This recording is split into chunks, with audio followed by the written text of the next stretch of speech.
castelo forte é o nosso Deus. Muito bem, meus irmãos. Então nós vamos iniciar, como havíamos já anunciado, o estudo das perguntas que se referem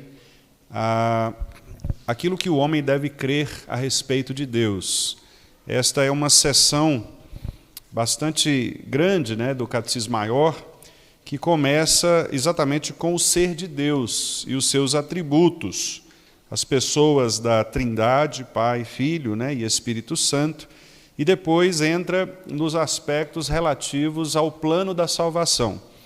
Então, começa a falar sobre a criação, sobre a providência, e vai até culminar na glorificação. Então, é uma sessão bastante extensa de várias perguntas que tem a ver exatamente com Deus, com aquilo que Ele criou e com todo o seu plano de governo e de redenção do seu povo.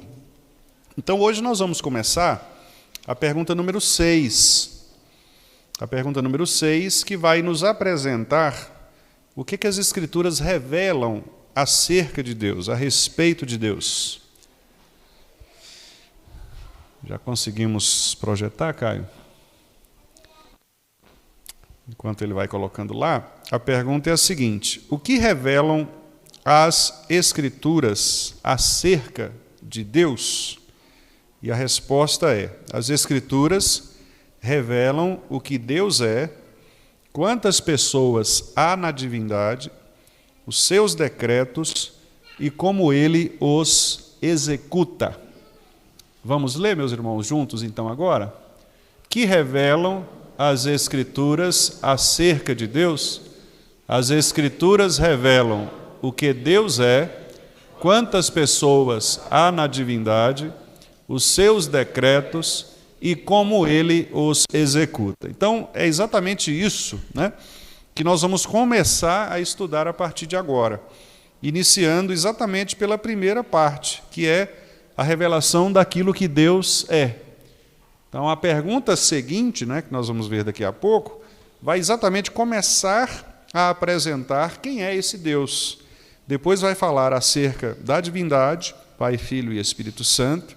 Depois vai falar sobre os decretos de Deus e, finalmente, como Deus executa esses decretos, nas obras da criação e nas obras da providência. Então, é um mini curso de teologia, e que é uma parte da teologia que nós chamamos teontologia, que é o estudo do ser de Deus. Ontos é ser, ontologia é ser, estudo do ser. Teontologia é o estudo do ser de Deus. Então, essa é a seção que nós estudamos aqui, a teontologia, o estudo do ser de Deus.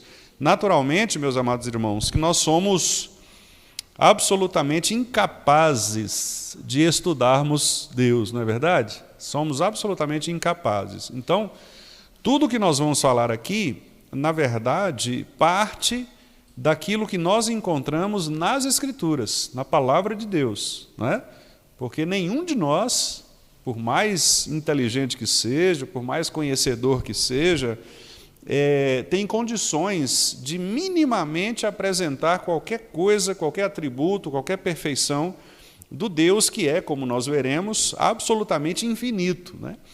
O finito jamais pode compreender o infinito. Então, é como se uma gotinha de água quisesse explicar o mar. É impossível, Como se um peixinho quisesse explicar o mar todo. É impossível. Nós só conseguiremos compreender aquilo que nos é revelado, aquilo que nos é mostrado nas Escrituras. Então, por isso que nós partimos das Escrituras. Então, qual é a ideia? A ideia é lermos aqueles textos que tratam a respeito destas perfeições de Deus, desses atributos, exatamente para percebermos como Deus é apresentado nas Escrituras. Então, não se trata de uma especulação, não se trata de um conhecimento produzido pelo ser humano, não se trata de uma ciência propriamente dita, no sentido de investigar Deus, mas, pelo contrário, trata-se apenas de uma apreensão daquilo que já está revelado por Deus nas Escrituras Sagradas. Então, nós não produzimos conhecimento sobre Deus. nós apenas ouvimos e vemos, né, a partir das Escrituras, aquilo que o próprio Deus diz a respeito de si mesmo. Então, se Deus disse a respeito de si mesmo algo, é porque Ele quer que nós saibamos a respeito desse algo. Aquilo que Ele não disse, nós nos calamos, né? Então, nós não vamos especular, ficar imaginando coisas. Nós vamos afirmar apenas aquilo que a Bíblia afirma. Este é o caminho seguro para o conhecimento a respeito do nosso Senhor. Então, nós vamos fazer o seguinte: inicialmente, nós vamos ler aqueles textos ali, para que nós possamos exatamente encontrar, né, a fundamentação bíblica para a resposta que os nossos irmãos deram a esta pergunta. O que as Escrituras revelam sobre Deus, acerca de Deus, né? Revelam quem Deus é, quantas pessoas há na divindade, os seus decretos e como Ele executa. Então, nós vamos ver os 3 textos, né? Primeiramente, quem Deus é e quantas pessoas há, depois os decretos, depois como Ele executa. Vamos então abrir esses textos. Primeiramente, Evangelho de Mateus 3, versículos 16 e 17.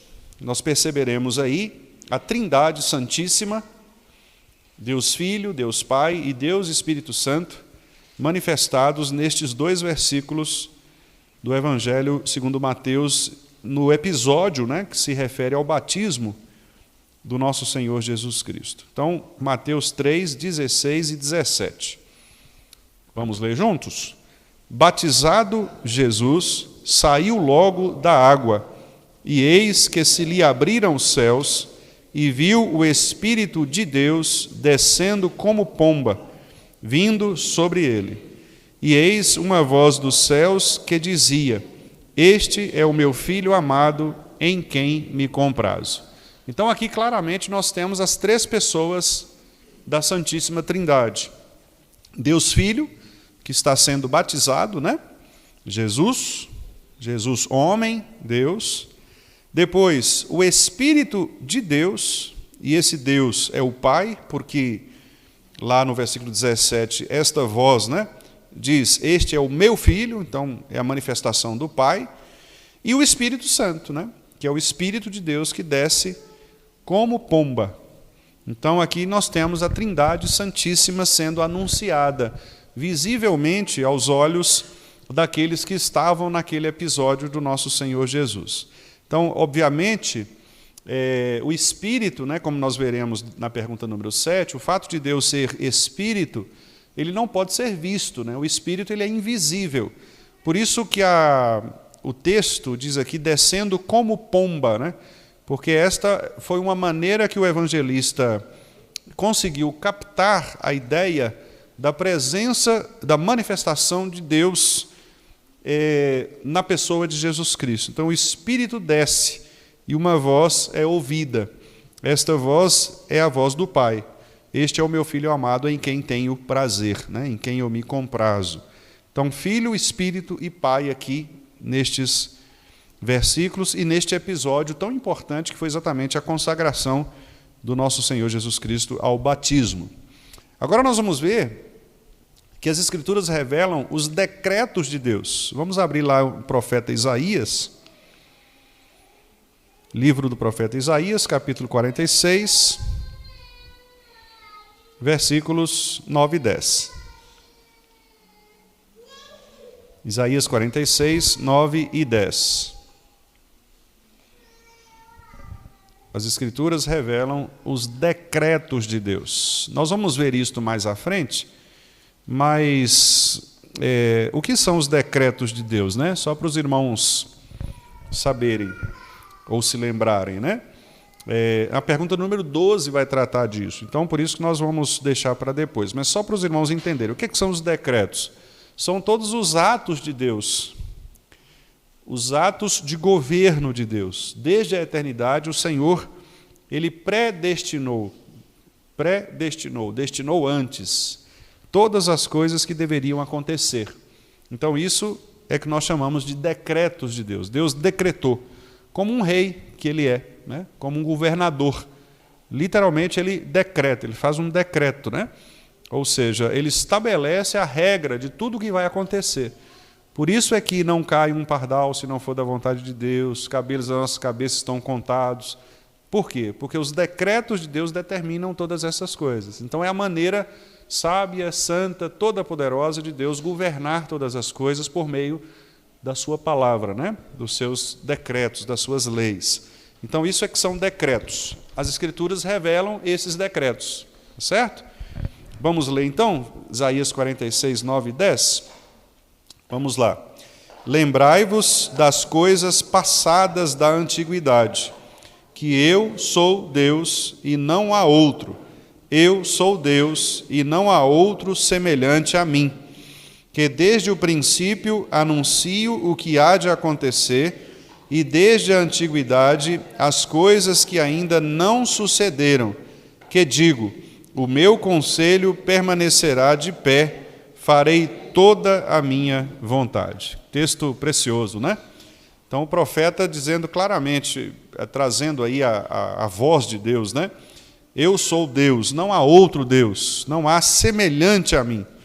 E aí vem o versículo 10 que apresenta esta ideia de Deus estabelecer pelo seu poder tudo aquilo que há de acontecer, as coisas que ainda não aconteceram, né, que nós não conhecemos, e a verdade de que a vontade de Deus ela é imutável.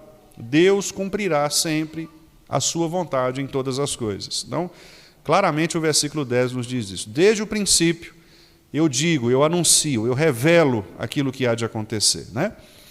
Aquilo que não aconteceu ainda, que não sucedeu ainda, e eu digo claramente, o meu conselho está de pé, eu vou fazer toda a minha vontade. Então essa é a segurança que os crentes têm na palavra de Deus, né? Deus não vai voltar atrás naquilo que Ele decretou. E por todas as Escrituras nós veremos exatamente provas, né, testemunhos deste poder regulador de Deus. Nada do que aconteceu fora daquilo que Deus havia determinado desde sempre. Então, por mais que as coisas pareciam sair do lugar, Deus estava controlando todas as coisas conforme o conselho da sua vontade.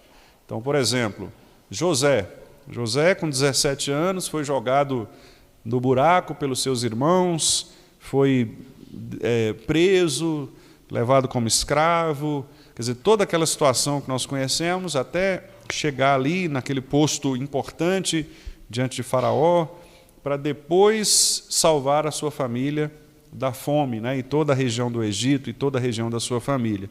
Quer dizer, obviamente quem estava naquela história não fazia ideia de que essas coisas haveriam de acontecer, né? Não tinha como saber, mas Deus estava controlando, governando todas as coisas, todas as ações dos homens.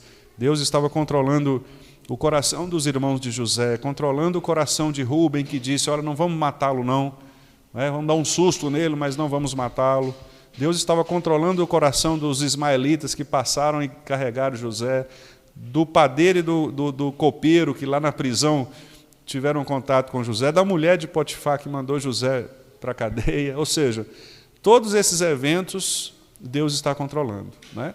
Nós sabemos o final da história, então fica mais fácil para a gente fazer uma leitura, vamos dizer, sem tanto peso, né?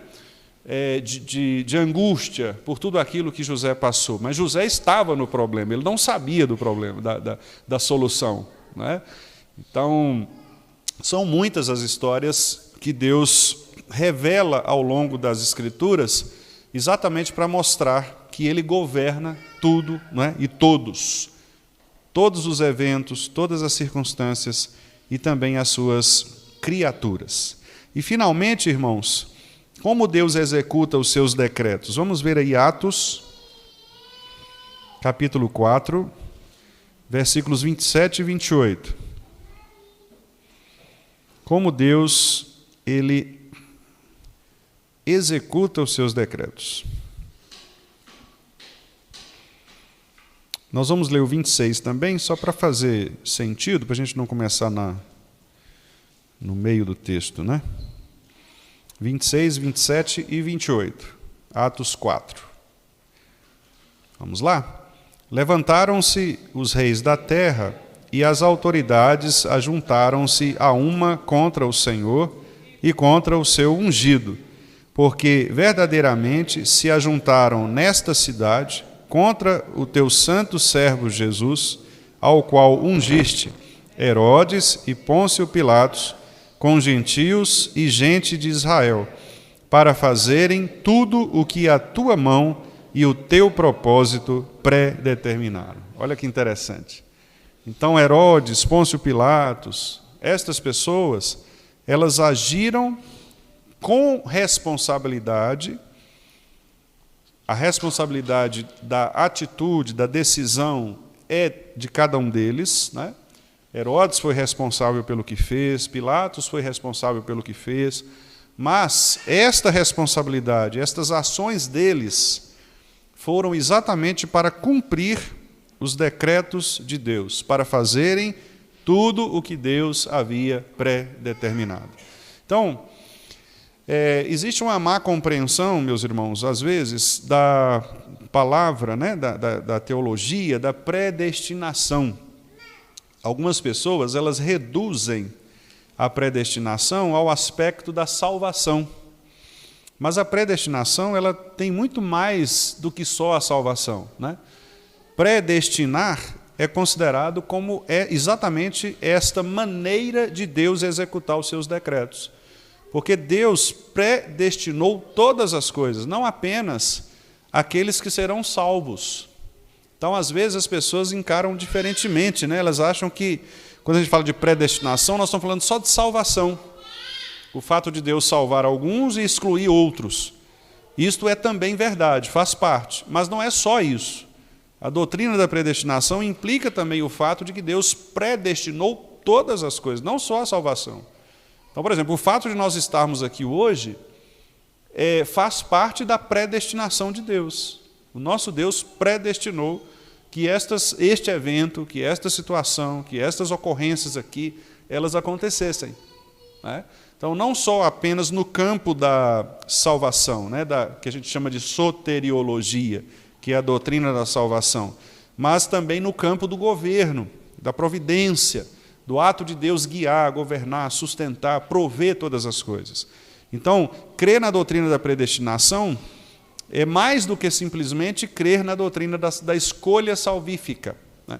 Então, quando alguém disser para você, vocês creem na predestinação porque vocês acham que só alguns vão ser eleitos, isto é verdade, mas não é só isso. A doutrina da predestinação é mais do que isso, é também o fato de que Deus predestinou tudo o que há de acontecer. Ele governa as suas criaturas e as ações delas. Nós vamos ver isso quando nós falarmos sobre a doutrina da providência. E aí eu vou entrar num assunto muito interessante na doutrina da providência, que é a chamada doutrina do concurso. Concurso não é de fazer prova de pública, não. Curso é o caminho. Concurso é caminhar junto no caminho. A ideia é essa. Então, Deus, os irmãos vão ver isso na doutrina da providência, ele age juntamente conosco. Ele permite, dentro da sua soberania, do seu poder de liberdade que ele tem, ele permite que as nossas ações elas aconteçam, e muitas das nossas ações acontecem exatamente com o percurso contínuo de Deus conosco. Ou seja, Deus, ele usa nossa decisão, usa nossa responsabilidade, nossa escolha, para cumprir o decreto dele. Então, isso é muito interessante, esta perspectiva, porque, nesse sentido, Deus mantém a responsabilidade do homem, o homem é responsável pela sua decisão, mas, ao mesmo tempo, ele age sobre a responsabilidade desse homem. Vou dar um exemplo. Pilatos, ele, ao entregar Jesus para ser crucificado, ao lavar as mãos, a decisão de lavar as mãos foi de Pilatos, ou seja, ele foi responsável por isso. Aí nós podemos perguntar, ele poderia não ter lavado as mãos e ter tomado uma decisão? Poderia. Poderia. Mas o fato de ele ter tomado aquela decisão específica foi a maneira como Deus fez cumprir o seu decreto. A maneira como Deus fez cumprir a sua palavra. Então, isso é o que nós chamamos de concurso. Deus usa o nosso curso, usa o nosso caminho, usa a nossa decisão para agir poderosamente com sabedoria. Então, o Faraó, ele intentou o mal, mas Deus usou o mal de Faraó para exatamente libertar o povo, né? Então, há um texto em Êxodo, né, que diz exatamente isso. Deus endureceu o coração de Faraó. É o próprio Deus que endureceu o coração. Por quê? Porque Deus tinha um propósito nisso. Mas a decisão de dizer não ao povo de Israel não foi de Deus, foi de Faraó. Isso nós vamos entender com mais clareza. Eu sei que pode, às vezes, dar Uma vez perguntaram para o pastor Charles Spurgeon como que se fazia para juntar essas duas coisas, conciliar responsabilidade humana e soberania. Aí dizem que ele brincou e disse, olha, eles são amigos, então eu não preciso reconciliar amigos, né? Eu não preciso colocar os dois são amigos.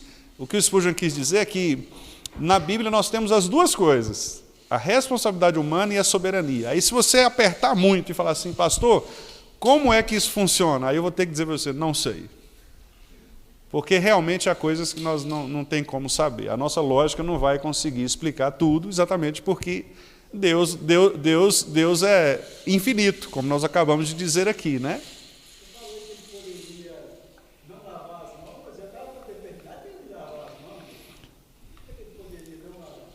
O que estava determinado é que Cristo seria crucificado. Não há nenhuma profecia que diz assim, Pilatos lavará as mãos. Mas há uma profecia que diz que o servo irá à cruz. O modo como ele vai, exatamente, Ronaldo, esse é o ponto. Mas nós vamos deixar isso para depois, porque nós vamos chegar lá. Mas é o seguinte, eu vou explicar. É assim, Deus predestina o fim e os meios. Então, como é que nós vamos explicar isso? Por exemplo, vou voltar em Adão. Adão poderia não pecar. Ele poderia não pecar. Por quê? Porque Deus não é o autor do pecado. Deus ele não colocou o pecado no coração de Adão. A decisão de pecar foi de Adão. Mas é óbvio que Deus não foi pego de surpresa, porque senão ele não seria Deus. Não é isso? Então, exatamente vamos dizer assim, é o dilema que as Escrituras apresentam. O fato de que Deus ele permanece Deus, soberano, governa, estabelece, decreta, mas o homem é responsável. Então, é nesse sentido que eu disse que, por exemplo, Faraó poderia libertar o povo logo de primeira? Poderia. Mas o texto bíblico diz que Deus mesmo endureceu a coração dele. Então, para quê? Para que houvesse um propósito, né? Então é um ponto assim, que eu sei que não é tão fácil da gente compreender, por isso que eu brinquei com os irmãos, né? Se apertar muito a gente tem que falar, não sei, porque realmente é assim, né? Há coisas que nós não vamos conseguir explicar, porque Deus é infinito, né? Mas nós vamos chegar lá, irmãos, nesse ponto, então guardem só um pouquinho aí essas dúvidas, né? Porque quando nós falarmos sobre os decretos de Deus, nós vamos entrar exatamente nesse ponto, né? Como que Deus ele governa a partir dessa sua soberania e, ao mesmo tempo, os homens também são responsáveis pelas suas decisões, né? Pedro, inclusive, no sermão que ele faz, esse sermão que nós lemos aqui, né? De Atos, antes, ou Atos 2, Pedro diz, né? Vocês crucificaram Jesus. Jesus foi crucificado pelas suas mãos. Vocês, judeus, que mataram Jesus. Então, olha que interessante. Muito embora Deus houvesse decretado que o Filho iria à cruz, mas o fato de os judeus levarem Cristo à cruz, isso implicou neles a responsabilidade, né? de serem culpados pela morte de Cristo. Então esse é um ponto que nós vamos, com a graça do nosso Deus, trabalhar, né? Então esse aqui, meus irmãos, as Escrituras revelam quem Deus é. Nós vimos, né? Trindade Santíssima, os seus decretos, ele cumpre sempre a sua vontade, e como ele executa esses decretos, ou seja, ele faz tudo conforme sua mão e o seu propósito pré-determina. Ok? Então, Então, esta é a pergunta número 6, e nós vamos agora iniciar, então, a pergunta número 7. Pode trocar, por favor, Caio? Colocar a pergunta número 7. Esta pergunta, meus irmãos, nós não vamos esgotá-la hoje, né? Porque são vários atributos aqui de Deus, né? São várias perfeições, né, do nosso Deus. Mas nós vamos iniciar, tá bom? Nós vamos tratar pelo menos dos 2 primeiros atributos aqui, que é o fato de Deus ser espírito e também infinito em seu ser. Eu trouxe aqui, para indicar para os irmãos, um livro muito bom. O autor é Mark Jones. Mark Jones, ele é um teólogo, jovem teólogo. Ele, inclusive, escreve uma teologia também com outro pastor, que é bastante conhecido, que é o Joel Bick. Mark Jones, ele tem esse livro, na verdade ele tem uma trilogia, são 3 livros, e ele apresenta exatamente o conhecimento a respeito de Deus, né? Tem um que é o conhecimento de Deus, tem outro sobre Cristo, e esse aqui, Deus é. E esse livro é muito interessante, porque ele é um livro, o subtítulo aqui é o seguinte: um guia devocional dos atributos de Deus. Então, nesse livro que é fininho, né? Os irmãos estão vendo aqui, não é grosso, ele relaciona, deixe-me contar aqui, 26 atributos, 26 perfeições de Deus. Então, Deus é triuno, simples, espírito, infinito, eterno, onipresente, aí vai. Ele pega várias perfeições, né, que as Escrituras apresentam, e aí ele faz um breve devocional de cada uma dessas perfeições. Cada capítulo tem aqui mais ou menos 4, 5 páginas, né? Então é bem interessante, é um livro que eu recomendo aos irmãos, um livro seguro, de boa teologia, e os irmãos, né, aqueles que quiserem um material assim acessível, né, e fácil de ler, a linguagem muito tranquila, muito devocional mesmo, bastante aplicável, né? Então seria interessante aqueles irmãos que tiverem interesse de adquirir. Inclusive, eu vou até usar aqui algumas anotações que ele faz, né, especialmente nesse primeiro atributo, que é Deus é Espírito. Deus é Espírito, né? Então nós já temos ali. Dá para voltar ali, Caio, ou ficou só o pedaço? Como é que é? Tem um pedacinho lá da pergunta? Isso. Quem é Deus? Quem é Deus? Vamos ler, meus irmãos? Pelo menos vamos ler essa. Eu acho que dá para a gente ler, né? Diminuiu ali. Vamos lá? Deus é Espírito em si e por si, infinito em seu ser. Glória, bem-aventurança e perfeição.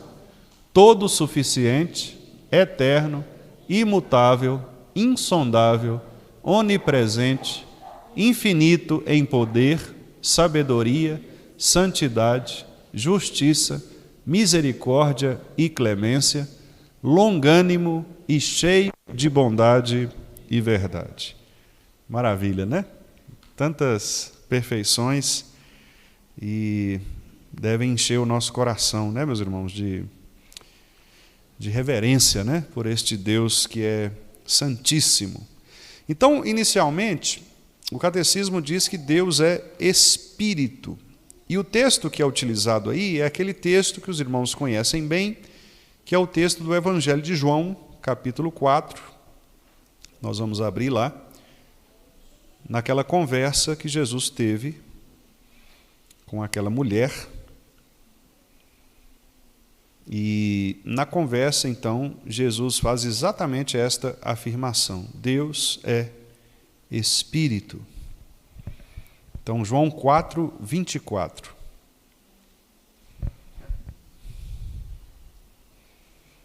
Vamos ler juntos? João 4, 24. Deus é Espírito, e importa que os seus adoradores o adorem em espírito e em verdade. Né? Então, Deus é espírito e importa que os seus adoradores o adorem em espírito e em verdade. Então, lá na confissão de fé, diz assim a respeito de Deus, né? A respeito da Trindade. Diz o seguinte: há um só Deus vivo e verdadeiro, o qual é infinito em seu ser e perfeições. Ele é um Espírito puríssimo, invisível, sem corpo, membros ou paixões. Então, ele é um Espírito puríssimo, invisível, porque é Espírito, né? Sem corpo, porque é Espírito, membros ou paixões. Então, vamos ver alguns outros textos. Agora não vou usar esses ali, vou usar outros, porque ali a partir de Êxodo já mostra um outro atributo. Então eu vou usar outros aqui, que são inclusive citados, né, pelo Mark Jones, a respeito desta perfeição de Deus como Espírito. Vamos ver, por exemplo, 1 Timóteo 6,16. 1 Timóteo 6,16. Paulo faz aqui uma doxologia, né, um louvor, um elogio a Jesus Cristo, né, o nosso Senhor. 1 Timóteo 6,16. Vamos ler? 1 Timóteo 6,16. O único que possui imortalidade, que habita em luz inacessível, a quem homem algum jamais viu, nem é capaz de ver. A ele honra e poder eterno. Amém. Então esse é o ponto aqui, né? A quem homem algum jamais viu, nem é capaz de ver. Então, esta é a característica exatamente de ser espírito, né? O espírito, ele não pode ser visto, ele é invisível, né?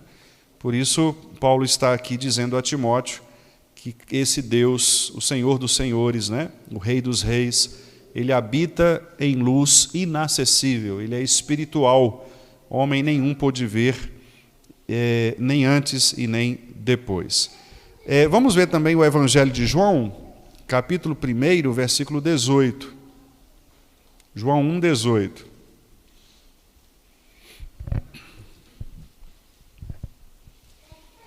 João 1, 18. Também essa mesma característica da impossibilidade de vermos Deus. Ele é um espírito invisível. Vamos ler? João 1, 18. Ninguém jamais viu a Deus. O Deus unigênito que está no seio do Pai é quem o revelou. Então, Deus Pai, ninguém é capaz de ver, né? Deus, ele foi revelado na pessoa de Jesus Cristo. Então, Cristo é a única forma visível de Deus. A única forma visível de Deus. Aquelas manifestações ou aparições do Antigo Testamento, né?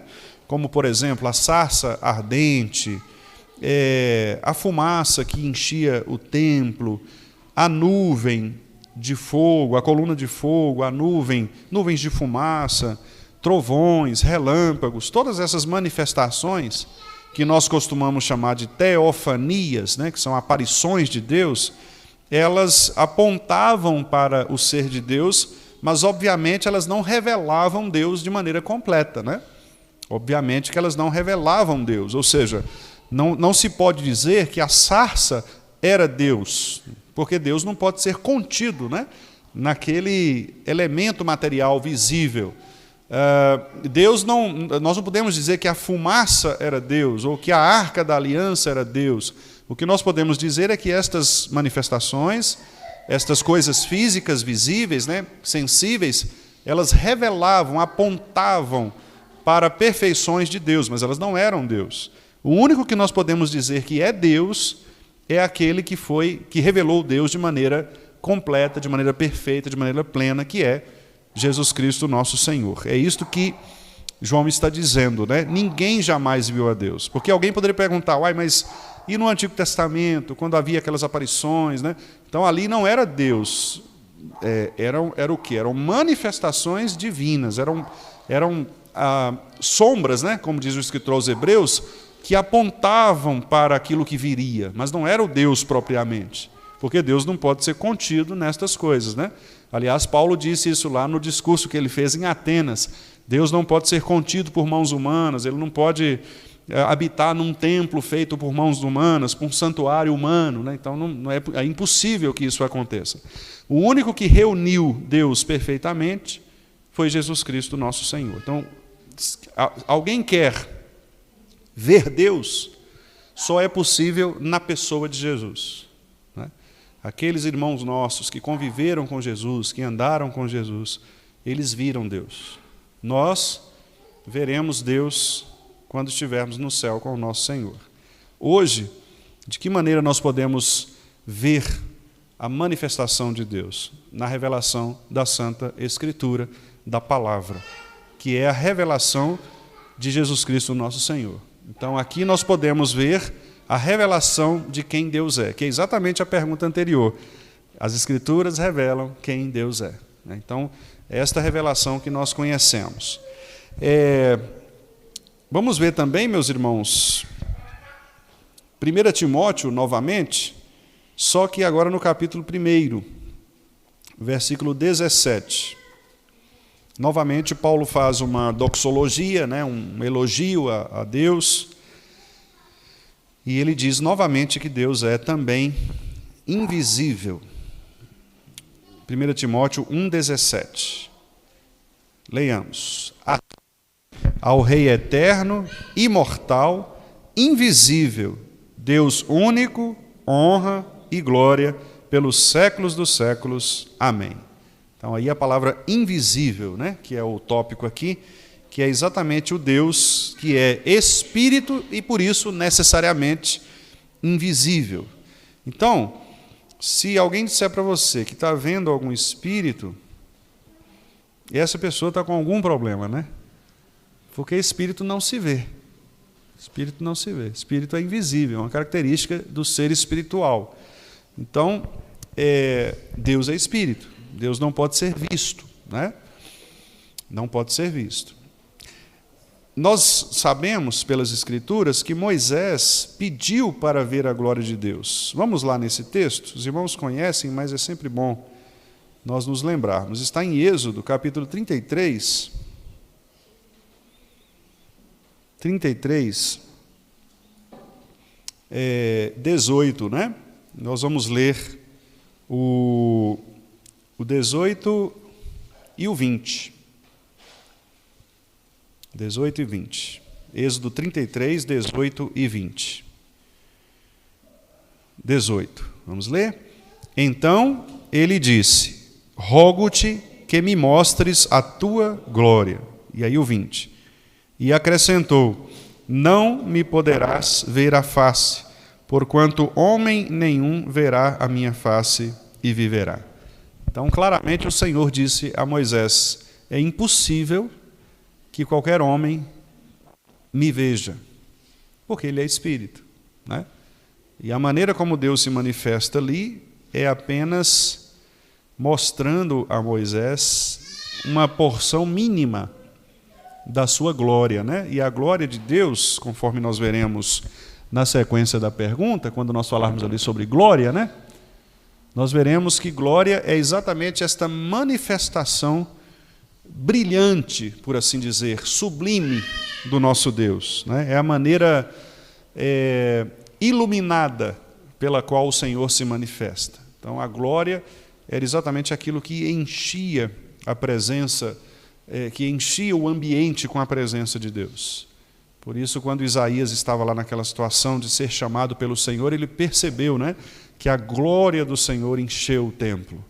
E aí, aquela manifestação sobrenatural fez com que Isaías ele tivesse aquela compreensão, né, da sua pecaminosidade e do brilho, do esplendor de Deus, e então ele fizesse aquela declaração maravilhosa, né? Eu sou homem de lábios impuros, habito no meio de um povo de impuros lábios, e os meus olhos viram o Rei. Naturalmente, Isaías não está dizendo que ele viu Deus, né? Mas o que ele viu foi exatamente esse brilho, essa sublimidade, esse resplendor, esta manifestação gigantesca, né? Imensa, do poder de Deus. Isso aconteceu também na história da igreja, quando, por exemplo, o Pentecostes aconteceu, né, no caso de Pedro, com a pregação de Pedro, o Espírito desceu sobre as pessoas e houve ali um mover sobrenatural, a manifestação da glória de Deus. Isso aconteceu na conversão de Paulo, né, quando Paulo também ali, tanto que ele fica cego depois por um tempo. Isso aconteceu com João na ilha de Pátimos, ele caiu como morto ao ver ali a manifestação do próprio Cristo glorificado, né? E isso aconteceu ao longo da história da igreja, eu penso também nos grandes avivamentos, né? Como, por exemplo, na Reforma, como em outros momentos, a palavra de Deus agindo nos corações e aqueles irmãos todos sendo tocados, né? Levados a um arrependimento sincero, a um compromisso real, verdadeiro, genuíno com o Senhor. Então essa é a glória que nós falaremos depois. Mas Moisés, ele claramente Deus disse para ele, olha, eu não posso te mostrar a minha glória. Né? 23. Então, aqui, Ronaldo, depois, em tirando eu a mão, tu me verás pelas costas, mas a minha face não se verá. A gente tem que lembrar que o seguinte, o fato de Deus ser espírito, ele não tem membros, né? Como nós acabamos de ver aqui na confissão de fé. Então, essa é uma maneira dos narradores bíblicos falarem a respeito de Deus numa linguagem humana. Tem um termo para isso, antropomorfismo. Antropos é homem, morfismo é forma, morfo, né? É forma. Então, é forma de homem. Então, todas as vezes que a Bíblia fala assim, por exemplo, Deus se inclinou para ver, os olhos do Senhor estão sobre todos. Todas as vezes que a Deus é atribuído algum órgão ou algum sentido humano, isso é um tipo de antropomorfismo. É uma maneira de o narrador, o escritor no caso, revelar aquilo da maneira como ele compreendeu. Porque não há como descrever, por exemplo, a manifestação de Deus. Então, embora nós não tenhamos que criar essa imagem, né? Até para não pecarmos em relação ao segundo mandamento, mas pensemos numa manifestação luminosa, numa grande luz, né? Porque isso nós podemos pensar porque é o que a Bíblia indica aqui, né? Então eu suponho que a ideia de Moisés é a seguinte: quando ele cobre o rosto, quando ele coloca o rosto no buraco da rocha, né? Nós não sabemos nem como era isso, se era grande, se era pequeno, se ele entrou talvez numa gruta, ou se ele realmente colocou só o rosto, né? Nós não sabemos. Ele disse que ele colocou aqui, Deus, né, colocaria uma fenda na penha, na rocha, na pedra, e o próprio Deus esconderia Moisés. Então a ideia aqui é que, de fato, Moisés, provavelmente ele estava, até porque era um costume, né, do povo judaico, se inclinar, né, deitar em reverência a Deus, então provavelmente ele caiu mesmo por terra ou se escorou numa grande pedra e por trás, então, talvez aquele clarão, né, como se fosse um grande relâmpago, persistente, claro, né, visível, que o impregnou. Então eu penso que ele disse, olha, Deus é como se ele tivesse passado assim de relance, né, só de costas, porque... então é a maneira do próprio narrador de escrever, né? Então é isso. A gente chama isso de antropomorfismo. É uma maneira humana de descrever Deus, né? Mas, obviamente, Deus não tem mão, Deus não tem costas, Deus não tem olhos, né? Só Jesus tinha essas coisas, né? Porque Jesus era homem, como nós, o Deus encarnado. Então, de Jesus nós podemos falar mão, olhos, cabeça, pés, né? Mas do Deus Pai e do Deus Espírito não, porque eles são essencialmente Espírito, né? Ok? Muito bem, meus irmãos. Então, é impossível ver a face do Senhor, né? E aí Paulo, como nós já lemos lá em 1 Timóteo 6,16, Paulo vai confirmar exatamente essa ideia, né, que nós falamos quando Paulo diz lá que Deus habita em luz inacessível, que é exatamente essa ideia da glória aqui de Moisés. É uma luz que não se pode acessar. Imagine você tentar olhar para o sol ao meio-dia, né, ali por 2 minutos, talvez. É impossível, né? Não sei quanto tempo alguém consegue. Né? Nunca fiz esse teste, nem vou fazer. Mas eu acho que não deve ser muito tempo que a pessoa consegue ficar olhando ali, né? Até que os seus olhos sejam ofuscados. Então, e Deus é muito maior, infinitamente maior do que o brilho do sol, né? Então, tanto isso é verdade que o próprio Moisés ficou com a pele impregnada, né? Com esse brilho dessa luz. Por isso Paulo diz que essa luz é uma luz inacessível, né? E que nenhum homem pode ver. Então, meus irmãos, o fato de nós afirmarmos que o nosso Deus ele é Espírito, nos faz exatamente compreender que qualquer imagem, né, que nós façamos de Deus o Pai, ela será sempre... Imagem que eu digo, não imagem de desenho, né, mas imagem de ideia, ela será sempre menor do que Deus é, né? Exatamente pelo fato de que nós não conseguimos expressar o ser de Deus pela sua infinitude, né, que é exatamente o segundo atributo. Ou seja, Deus não pode ser contido, né? Não pode ser circunscrito, ele não pode ser limitado, porque ele é Espírito. E isso faz, portanto, com que ele seja invisível, como nós vimos aqui nos vários textos da Bíblia. Eu vou ler com os irmãos mais alguns textos para a gente fechar exatamente esse ponto. Vamos ler, por exemplo, Colossenses, capítulo 1. Os irmãos que tiverem perguntas, observações, podem fazer. Nós já vamos encerrar também. Colossenses, capítulo 1, versículo 15. Eu disse aos irmãos que, acho que eu disse isso no domingo, né? Se eu não disse, eu digo agora. Talvez esse seja isso é uma opinião minha, né? Não sei se irmãos mais capacitados do que eu, se eles teriam outra opinião, mas eu penso que o texto mais claro, o texto que mais expressa, né, a respeito desta ideia de Jesus sendo o representante humano, carnal, corpóreo de Deus, seja exatamente esse capítulo de Paulo aos Colossenses, o capítulo 1. Então eu até sugiro aos irmãos que, quem sabe, né, amanhã ou agora, depois desse estudo, os irmãos façam uma leitura.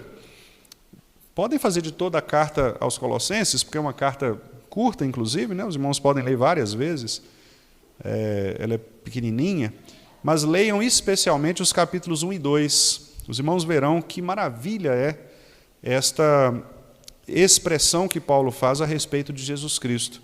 E eu até sugiro que os irmãos façam isso até em outras traduções, né?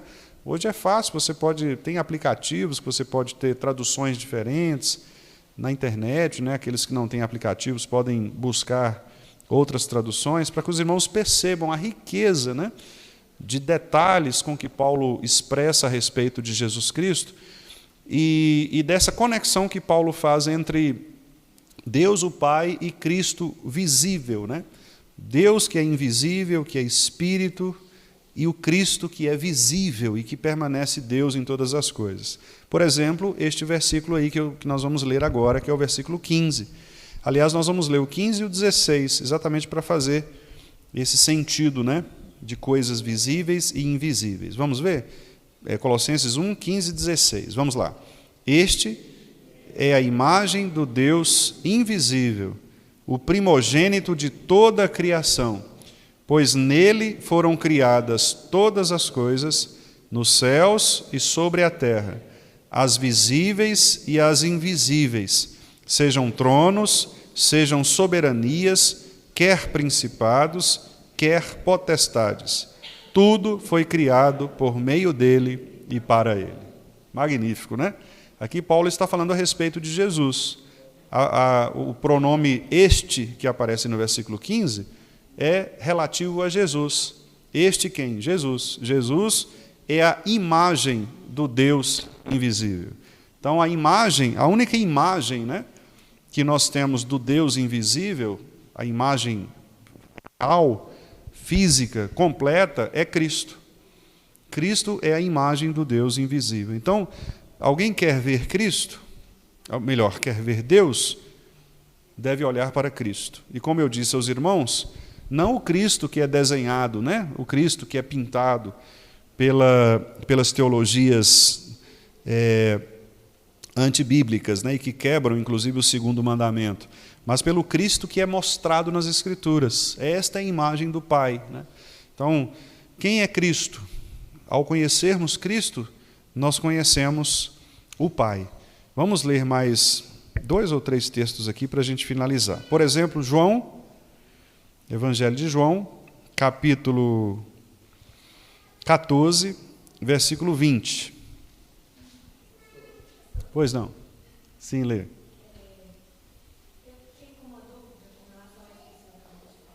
Uhum. Com relação a quê? Desculpa. Certo. Aham.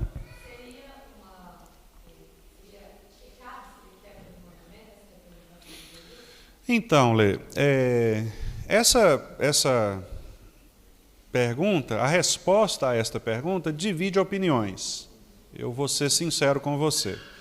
Eu tenho uma opinião, que é uma opinião que é sustentada por boa parte dos reformados, né? Especialmente aqueles que subscrevem as confissões reformadas, mas eu preciso também ser honesto e dizer que há irmãos nossos, irmãos competentes, sérios, bons teólogos, bons pastores, que pensam diferente. Então é o seguinte, há quem por exemplo, a minha opinião, na minha opinião, e eu estou aí amparado por um grupo de outros irmãos, né, como eu disse, eu penso que nós devemos evitar, por uma razão simples, nós não sabemos como era Jesus, nós não temos uma fotografia, não temos nós sabemos que ele era um homem apenas, mas não há um retrato, não há mesmo na teologia católica, né, em que eles usam a ideia do santo sudário, né, que foi o lençol em que Jesus colocou o rosto no momento da sepultura, e ali teria ficado um contorno do sangue, né, porque ele estava sangrando muito, naturalmente, por conta de todo o sofrimento, da coroa de espinhos, né, então ele tinha muito sangue. Alguns dizem que houve essa impressão do rosto de Jesus, que é exatamente o que a teologia católica sustenta, para fazer esse desenho, né, desse Jesus mais ou menos que nós temos aí na imagem do catolicismo. Mas isso é uma especulação, não há uma garantia de que essa imagem seja assim, né? Tanto é verdade que há outras correntes, até mesmo dentro do catolicismo, ou de igrejas ortodoxas, por exemplo, que utilizam outra imagem, né? Esse Jesus clarinho, do cabelo lisinho, dos olhos azuis, geralmente, né, o Jesus de Hollywood, ele é um Jesus pouco provável, porque Jesus ele era o próprio povo israelita, judaico, é um povo diferente, né? É uma pele mais rústica, uma pele mais escura, cabelos mais crespos. Então, assim, a gente não sabe bem definir. Então, por esta razão, eu penso que seria inconveniente da nossa parte, seria pecaminoso, eu até diria, porque nós estaríamos mentindo, atribuindo uma imagem falsa, né, a Jesus, entende? E eu acho que nós devemos evitar, exatamente para não criarmos nenhum tipo de idolatria em torno de uma imagem, em torno de um desenho, em torno de uma figura, né? Então essa é a posição que parte dos reformados sustentam, né? A ideia de que nós devemos evitar. Agora, como eu disse a você, eu preciso ser honesto também e dizer que há irmãos, bons irmãos, pessoas sérias, né?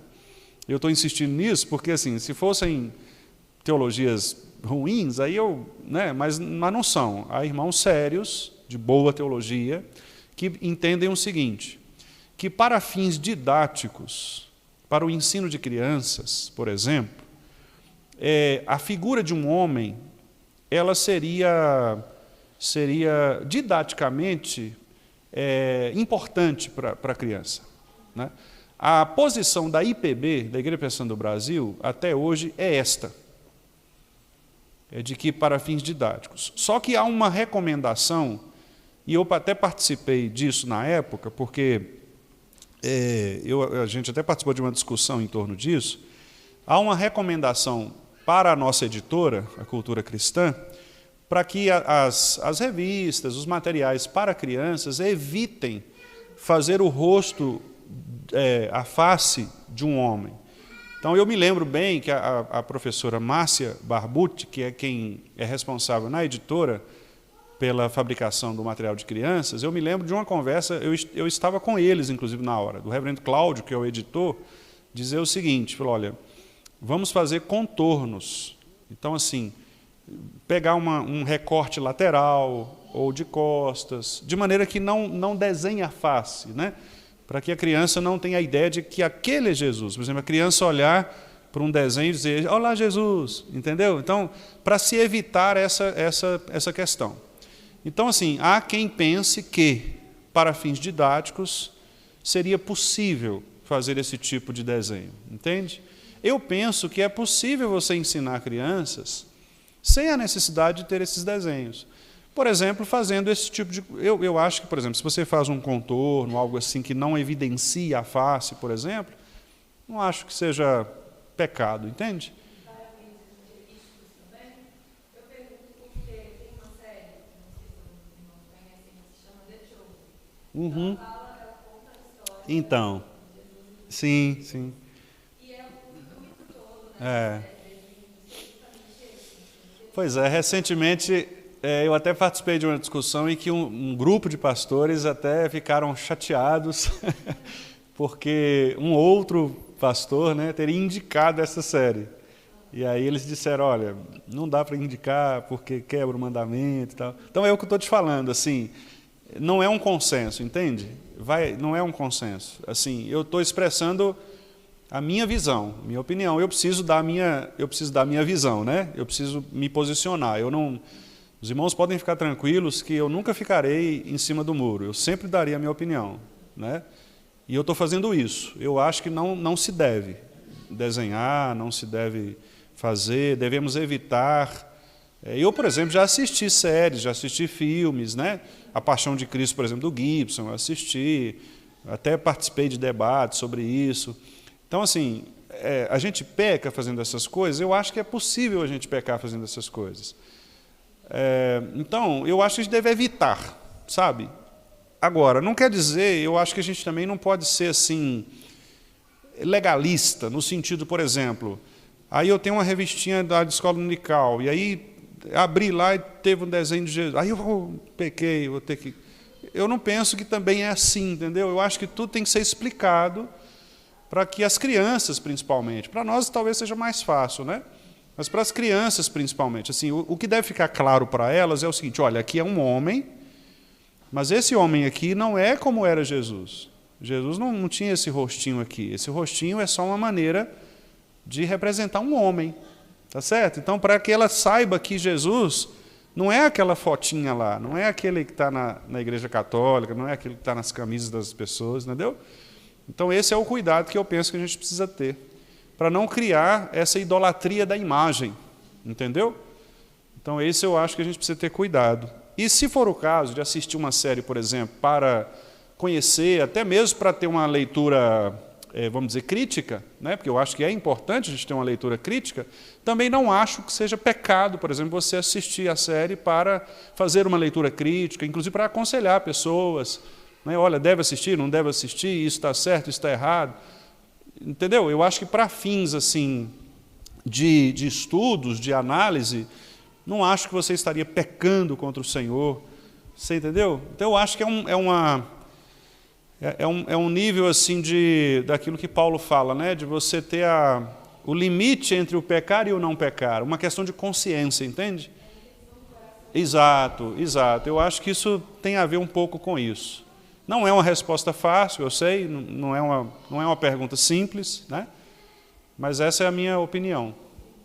como eu te disse, há irmãos que pensam diferente de mim. E eu respeito os irmãos que pensam, né? Não vou brigar com eles por causa disso, mas eu optei por esta linha, né, de entendimento. Ok? Bom, meus irmãos, vamos então ler aqui. Nós abrimos João 14, não foi isso? Isso, João 14, o versículo 20. Nós vamos encerrar aqui com esse texto, para não esticar muito também o nosso tempo, né? João 14, 20. Vamos lá? Naquele dia, vós conhecereis que eu estou em meu Pai, e vós em mim, e eu em vós.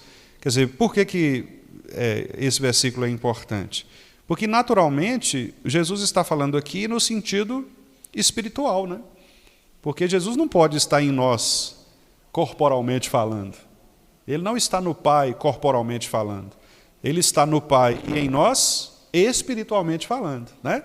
Então, isso mostra também essa qualidade do nosso Deus como Espírito.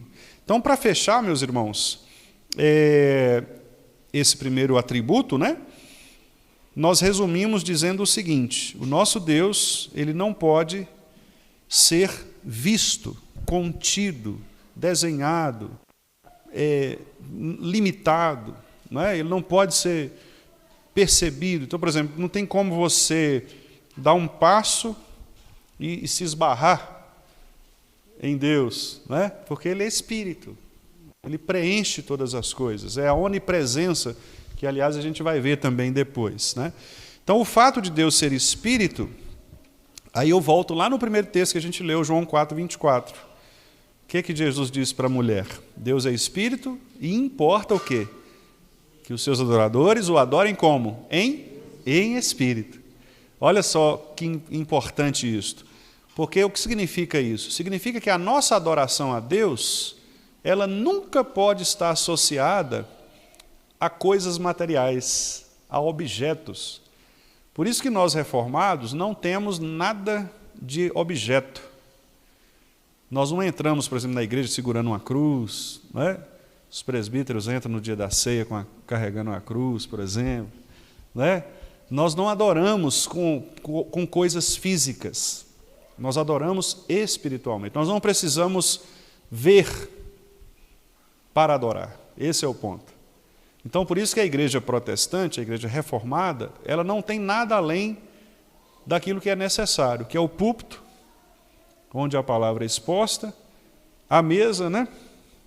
Que está aqui, vocês estão vendo a mesa, né? Fala, gente, que está vendo a mesa. A mesa não é espírito, não. Tem uma mesa aqui, né, que a gente põe. A mesa e a água do batismo, né, que algumas igrejas usam, inclusive, uma coluna batismal, né, uma pedra batismal com uma bacia. Por quê? Porque é os únicos símbolos que nós temos, que é a palavra pregada, a centralidade da palavra, a palavra de Deus, que é física, né, material, o pão e o vinho, que são materiais, e a água, que é visível, né, que é algo palpável. Fora isso, todo o resto é espírito, todo o resto. Então, nós não precisamos ter nada, amuleto, sal grosso, né? Que mais? Toalhinha, sei lá, né? Não precisa de nada disso, porque todas essas coisas seriam idolatria, são idolatria, né? Na verdade, porque elas estariam representando aquilo que Cristo já superou nele, né?